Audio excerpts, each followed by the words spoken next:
Welcome back. Hey, thank you everybody for joining us again for our daily Bible reading time.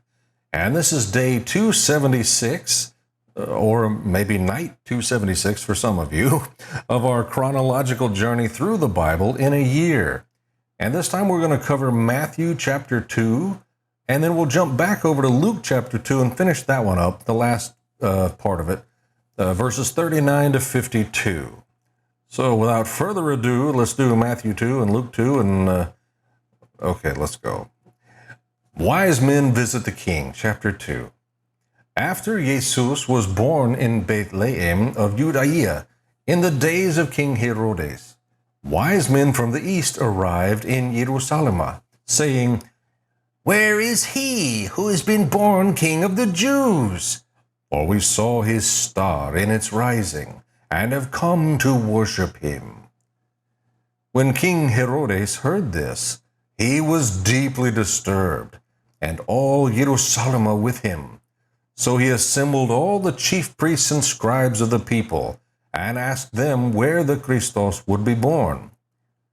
"In Bethlehem of Judea," they told him, "because this is what was written by the prophet. And you, Bethlehem, in the land of Judas, are by no means least among the rulers of Judas, because out of you will come a ruler who will shepherd my people Israel."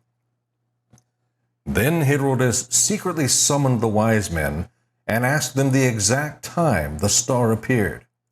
He sent them to Bethlehem and said, "Go and search carefully for the child.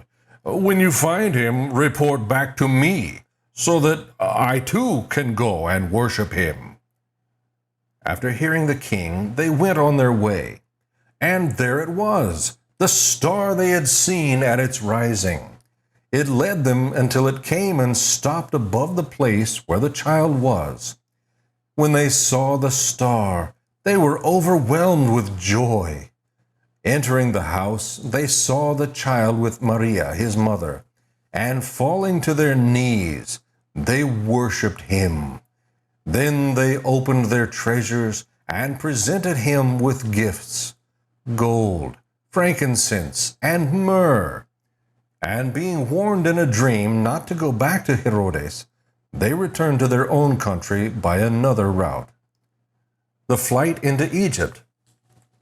After they were gone, an angel of the Lord appeared to Joseph in a dream, saying, "Get up, take the child and his mother, flee to Egypt, and stay there until I tell you, for Herodes is about to search for the child to kill him."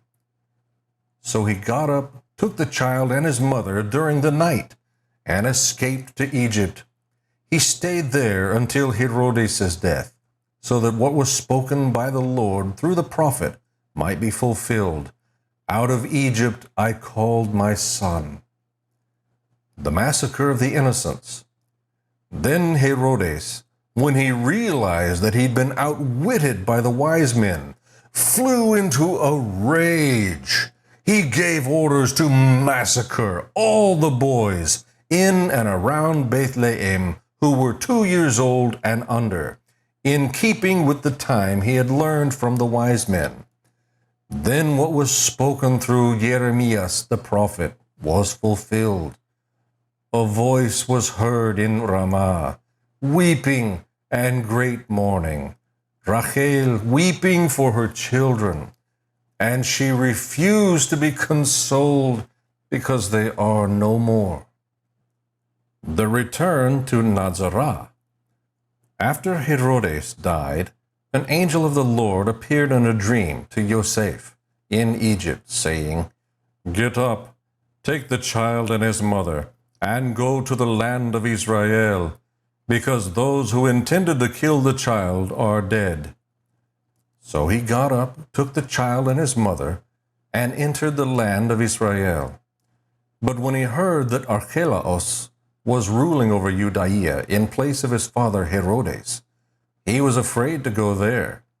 And being warned in a dream, he withdrew to the region of Galilee. Then he went and settled in a town called Nazareth, to fulfill what was spoken through the prophets. that he would be called a Nazarene. And now we'll jump over to Luke chapter 2 and finish up there, 39 to 52. The families returned to Nazareth. When they had completed everything according to the law of the Lord, they returned to Galilee, to their own town of Nazareth. The boy grew up and became strong, filled with wisdom, and God's grace was on him. In his father's house. Every year his parents traveled to Jerusalem for the Paschal festival. When he was 12 years old, they went up according to the custom of the festival. After those days were over, as they were returning, the boy Jesus stayed behind in Jerusalem, but his parents did not know it.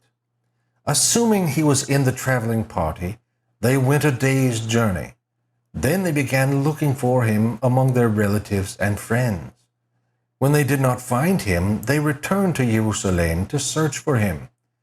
After 3 days, they found him in the temple, sitting among the teachers, listening to them and asking them questions.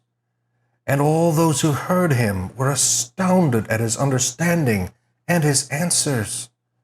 When his parents saw him, they were astonished, and his mother said to him, "Son, why have you treated us like this? Your father and I have been anxiously searching for you." "Why were you searching for me?" he asked them. "Didn't you know that it was necessary for me to be in my father's house?" But they did not understand what he said to them. In favor with God and with people. Then he went down with them and came to Nazareth and was obedient to them. His mother kept all these things in her heart. And Jesus increased in wisdom and stature and in favor with God and with people. May the Lord bless the reading and study of his word.